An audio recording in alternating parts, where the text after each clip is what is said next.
You don't even notice it. But the way you move through the world bends the rules without trying. Sigma males carry habits that feel normal to them, but look like mind games to everyone else. These aren't tricks they studied in a book or learned from some guru on YouTube. They're instincts, sharpened from years of living outside the pack, away from the noise, away from the desperate need for approval that drives most men crazy. Other people call it mysterious. Some call it intimidating. The truth? For you, it's just breathing. Today, we're breaking down 11 psychological weapons Sigma males use without realizing it. And once you see them clearly, you'll understand why the quietest man in the room often holds the most power, and why that power feels so effortless. Chapter 1. The silent power of observation. Here's the truth most people can't handle. The less you talk, the more you learn. While everyone else fights to fill silence with words, any words, meaningless words, you let the silence work for you. Every twitch, every forced laugh, every little slip of tone that reveals what someone's really thinking. You notice it all. Picture this. You're at a family dinner, and your uncle starts bragging about his new business venture. Everyone's nodding along, throwing out supportive comments, but you see the way his wife's smile doesn't reach her eyes. You catch how his voice gets just a little too loud when he talks about the money he's making. You notice the stack of unopened bills on the kitchen counter that everyone else ignored. While your cousins are busy being polite, you're collecting data. Real data. This happens everywhere. At work, your boss announces a new policy with fake enthusiasm. Everyone nods along, pretending to agree, but you see the guy in the back shift uncomfortably in his chair. You hear the slight crack in your boss's voice when he mentions exciting changes. You catch the eye roll from the woman who thinks nobody's watching. That's intelligence gathering while everyone else is performing. Observation turns you into a human lie detector. But it's deeper than that. You start seeing patterns, the way people's behavior shifts when they're under pressure, how they reveal their true priorities when they think nobody's paying attention, the gap between who they pretend to be and who they actually are. And here's what makes people uncomfortable around you. They know you're reading them, but they can't read you back. They're throwing out signals, desperation, insecurity, fake confidence, and getting nothing in return. It's like playing poker against someone whose face never changes. That's why your silence unsettles people. They can't perform for you because they don't know what you want to see. They can't manipulate you because they don't know what moves you. And the brutal truth, the quietest man in the room is usually the one holding the sharpest blade. Chapter 2. Body language as a hidden weapon. Words are cheap. Posture isn't. Sigma males know, whether consciously or not, that the body speaks louder than any argument. You don't need to flex your voice to own a room. The way you hold your frame does it for you. Think about this. Two men enter a business meeting. One talks nonstop, throwing around industry jargon, trying to impress everyone with his knowledge. His hands are moving, his voice keeps rising, he's leaning forward like he's hungry for approval. The other barely says a word. He sits calm, shoulders squared, eyes steady. When he does speak, it's measured, deliberate. Guess which one the room pays attention to? Your stillness becomes a power move. Not the fake stillness of someone trying to look cool, but the real stillness of someone who has nothing to prove. Your eye contact says, "I see you," without a single threat spoken. When you lean back casually in conversation, others lean forward without realizing it. They're drawn into your gravity. I've seen this play out in coffee shops, in boardrooms, at parties. The guy who's trying the hardest to get attention usually gets ignored. But the man who sits quietly, comfortable in his own skin, draws people like a magnet. Here's what makes it a psychological weapon. It's effortless. You're not faking confidence or practicing poses in the mirror. Your independence naturally bleeds through your posture. Your self-reliance shows in how you carry yourself. And people feel it before they understand it. They see someone who doesn't need their approval, and suddenly they want to give it to you. They see someone who's not performing, and they start performing for you. The brutal truth? Alphas try to dominate with noise. Sigmas dominate with presence. Chapter 3. The Art of Withdrawing at the Right Time. Most people fight to stay relevant. You do the opposite. When the room gets heated, when the conversation turns toxic, when the drama starts spiraling, you disappear. Not dramatically, not with a big announcement. You just step back. And suddenly, your absence screams louder than anyone's presence. I watched this happen at a friend's birthday party. The group was arguing about politics, voices getting louder, everyone trying to prove they were right. One guy, a natural Sigma, quietly finished his drink and moved to the balcony. Didn't say a word about leaving. Within 10 minutes, 3 people had followed him outside. The argument died without an audience. That's the power of strategic withdrawal. In relationships, this drives people crazy. They're used to fighting, to drama, to emotional explosions. When you simply remove yourself from toxic situations, you're playing by different rules. You're not punishing them. You're not making a statement. You're just refusing to participate in something that doesn't serve you. And it leaves them asking, why did he leave? What did he see that we didn't? Am I missing something? Your withdrawal forces people to look at their own behavior. When the calm, reasonable person in the room decides the situation isn't worth their time, everyone else starts questioning whether they're being reasonable. Here's what most people don't understand. Withdrawal isn't running away. It's strategic positioning. You're not avoiding conflict. You're choosing your battles. And the brutal truth, walking away at the right time, makes people chase your presence harder than begging ever could. Chapter 4. Emotional detachment that confuses others. Drama feeds most people. It starves you. Someone tries to push your buttons, but you don't react. They expect anger, tears, defensive explanations. Instead, they get nothing.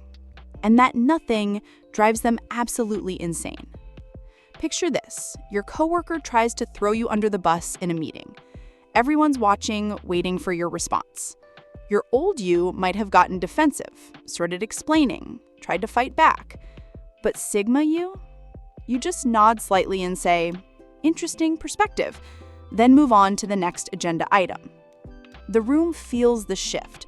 Your attacker is left hanging, looking foolish for trying to start drama with someone who won't play the game.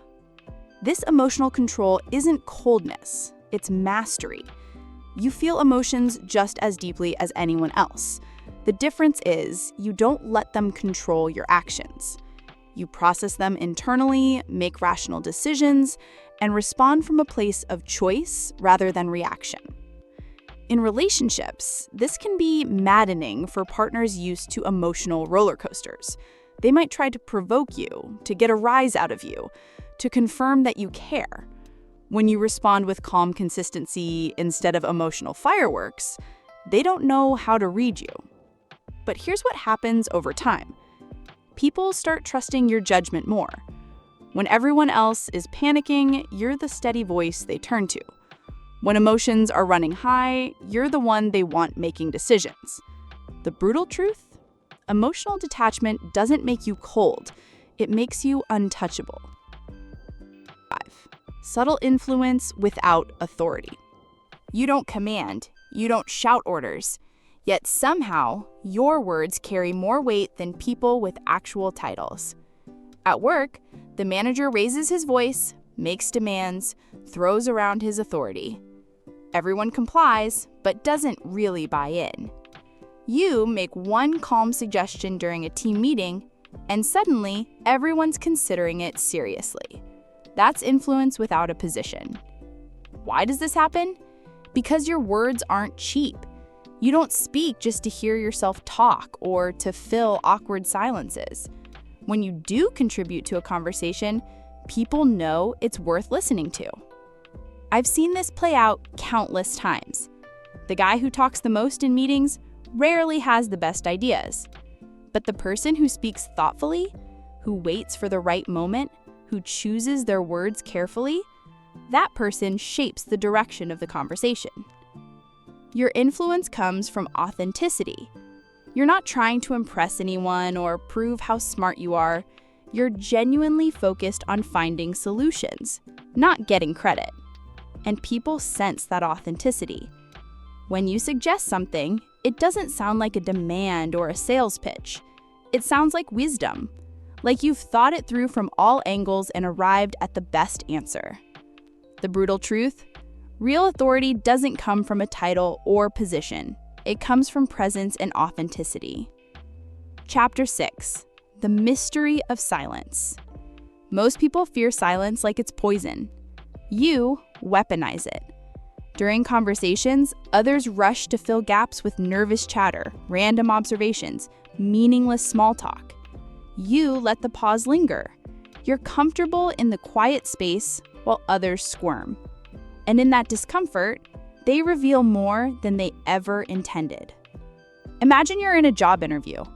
The interviewer asks you a tough question about a weakness or a failure. Instead of immediately scrambling for the right answer, you pause. You lean back slightly. You think. That silence, maybe only 5 seconds, makes them lean forward. Suddenly, you're the one controlling the pace of the conversation. Or picture this. Someone's trying to convince you to do something you don't want to do. They're talking fast, throwing out reasons, getting more desperate as they go. You just listen. Stay quiet. Let them exhaust themselves. By the end, they're the ones who feel like they need to sweeten the deal. Silence creates space for truth. When you're not rushing to respond, you hear what people are really saying. You catch the subtext, the hesitation, the things they're not saying out loud. And here's the psychological effect. Silence makes people nervous, and nervous people make mistakes. They reveal their real motivations. They show their cards. They give you information you never asked for. The brutal truth? Silence isn't emptiness. It's pressure, and you know exactly how to use it. Chapter 7. Unshakable calm under fire. When the world around you explodes into chaos, you don't. Your car breaks down on a highway in the middle of nowhere. Others would panic, curse, frantically call everyone they know. You pull over safely, assess the situation, and methodically work through solutions. Your calm presence keeps everyone else from losing their minds. At work, when a major project falls apart and deadlines are looming, your colleagues are running around like chickens with their heads cut off. You're the one who sits down, looks at what actually needs to be done, and creates a realistic plan.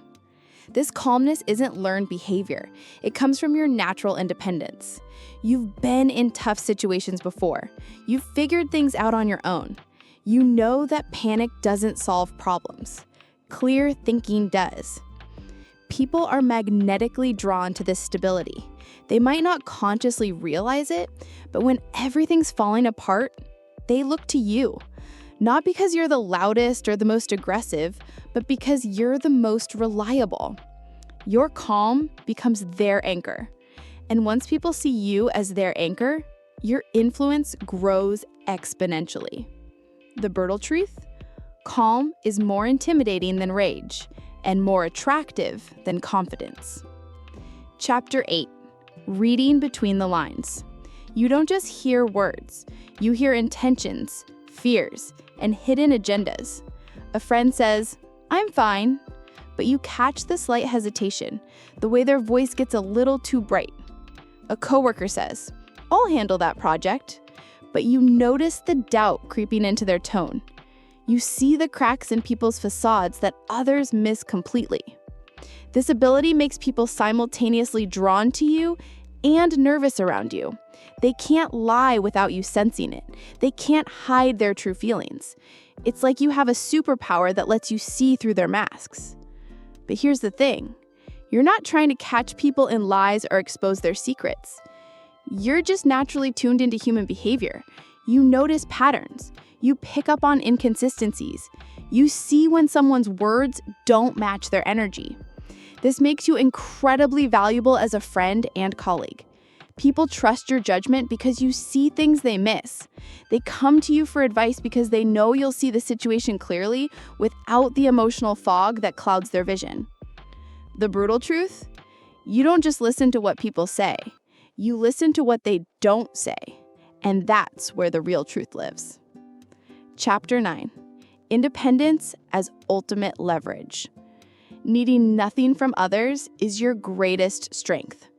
Most people are prisoners to approval, validation, acceptance. They'll compromise their values, change their opinions, betray their instincts, all to avoid rejection. You move alone if you have to. And that independence shifts the entire power dynamic. At work, this means you can say no when everyone else is saying yes to unreasonable demands. In relationships, it means you can walk away instead of accepting poor treatment. In social situations, it means you don't have to laugh at jokes that aren't funny or pretend to agree with opinions you find ridiculous. This independence isn't loneliness or antisocial behavior. You enjoy connections with others, but you don't depend on them for your sense of self-worth. You're complete on your own, so any relationship is a choice, not a necessity. People sense this self-sufficiency, and it drives them crazy in the best way. They're used to people who need something from them: attention, approval, validation. When they meet someone who genuinely doesn't need anything, it's both refreshing and unsettling. The brutal truth? The man who needs nothing can't be controlled, manipulated, or bought. And that makes him the most dangerous man in any room. Chapter 10. Strategic discomfort. You're not afraid to make people uncomfortable with the truth. Most people soften their words to keep the peace.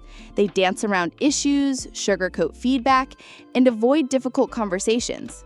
You state truths directly, not to be cruel, but because avoiding reality doesn't help anyone. Your coworker consistently misses deadlines and blames others. While everyone else makes excuses for them or complains behind their back, you calmly point out the pattern. Not with anger or judgment, but just with facts. Suddenly, the room gets quiet. Everyone knows you're right, but they're uncomfortable with your directness. They're used to politeness that enables dysfunction. Your honesty forces them to face reality. This strategic discomfort serves a purpose. It cuts through the BS that keeps teams, relationships, and organizations stuck. While others are worried about hurting feelings, you're focused on solving problems. The brutal truth is sometimes making people uncomfortable is the only way to wake them up. And you're comfortable being the one who tells the emperor he has no clothes. Chapter 11. The Unshakable Frame. People test you constantly. They push your buttons, challenge your boundaries, and try to see if you'll break under pressure. But you don't. Someone insults you at a party. Others might get defensive, argue back, or try to prove the person wrong. You just look at them calmly and say, if that's how you see it, then continue your conversation with someone else. A coworker tries to undermine you in a meeting. Instead of taking the bait, you acknowledge their concern professionally and redirect to the actual issue at hand. Your frame, your sense of self, your core beliefs, your emotional stability remains solid no matter what storm is raging around you. You don't let outside chaos change your inside world. This unshakable frame makes you incredibly powerful because people realize quickly that nothing breaks you. They can't manipulate you through anger, guilt, fear, or intimidation. You're the same man before, during, and after any crisis. The brutal truth? Control yourself, and you control the game. Master your own frame, and you become unbreakable. Outro. These aren't tricks you sit down and study in some self-help book. They're not techniques you practice in front of a mirror. They're natural instincts born from standing outside the herd, from learning to trust yourself more than the crowd. Observation, silence, detachment, presence, independence, truth-telling, unshakable calm. They may confuse others, they may intimidate them, But to you, they're just normal. They're how you naturally move through the world when you're not trying to impress anyone or fit into someone else's idea of who you should be. And that's the final Sigma weapon. You don't try to be powerful. You just are. The power comes from authenticity, from being completely comfortable in your own skin, from needing nothing from others that you can't give yourself. The world is full of people playing roles, wearing masks, pretending to be something that they're not. You're just being yourself. And in a world of pretenders, authenticity is the ultimate superpower. That's why the quietest man in the room often holds the most power. He's not performing. He's not pretending. He's just real. And real power is magnetic.